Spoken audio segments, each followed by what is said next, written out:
maka Hakim Perkara Pokok yang dipimpin oleh Bapak Hakim Ronald Masang bahwa penjadwalan persidangan telah dihadiri oleh para pihak, baik penggugat dan juga pihak tergugat, dan hal-hal yang menjadi relevansinya dengan penjadwalan persidangan menjadi pemberitahuan daftar list ketidakhadiran dari beberapa pihak yang khususnya kepada pihak tergugat dan turut tergugat dalam perkara dana hibah 5,2 yang menjadi tuntutan gugatan tergugat oleh Pendeta Reki Kafuama dan kawan-kawan.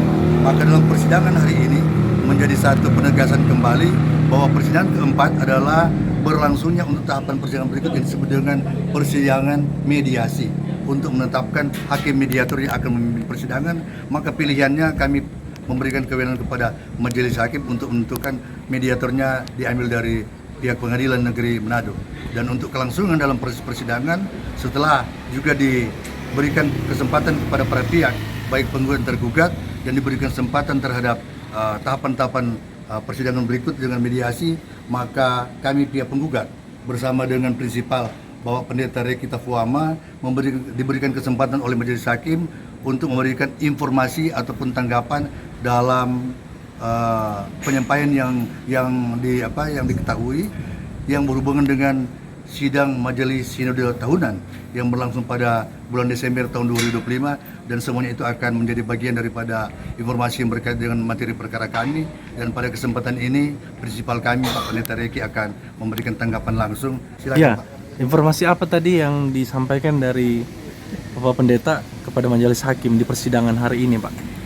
Ya, jadi tadi kami diberikan kesempatan oleh hakim yang menangani perkara ini untuk menyampaikan sesuatu, dan yang kami sampaikan sebagai prinsipal atau sebagai penggugat adalah bahwa tanggal 16 sampai 18 Desember tahun 2025 telah dilangsungkan sidang Majelis Sinode Tahunan di Bukit Inspirasi, Auditorium Bukit Inspirasi Tomohon, dan di dalam proses persidangan SMST itu dua tergugat yang kami gugat, yaitu Ketua Yayasan Perguruan Aset Erwenas dan Ketua Yayasan Medika Gemim, telah mengakui di depan sidang bahwa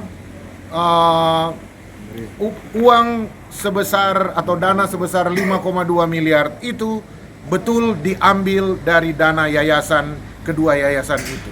Itu tadi kami memberikan informasi, sekedar informasi kepada majelis hakim, dan mendapat tanggapan positif untuk dibuktikan nanti dalam persidangan selanjutnya. Iya, nanti bagaimana kemudian untuk pembuktian terkait informasi itu, Pak? Iya, kami punya videonya dan kami punya berita acaranya, dan ada begitu banyak saksi karena itu di depan sidang Majelis Sinode Tahunan yang dihadiri oleh 310 lebih orang.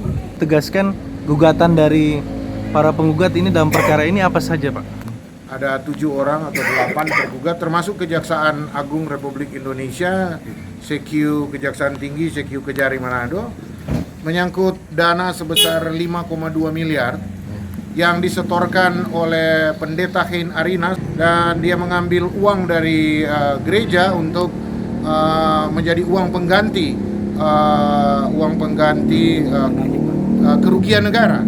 Dan karena itu kami menggugat bahwa tidak pernah dibenarkan baik di dalam gereja maupun dalam undang-undang yayasan untuk mengambil dana yayasan untuk kepentingan pembina. Ya, karena itu, karena uang yang diambil adalah uang dari jemaat yang dikumpulkan seperak, 2 perak, 1000 perak, 2000 perak, kami menuntut uang itu untuk diganti ke kas umum Sinode.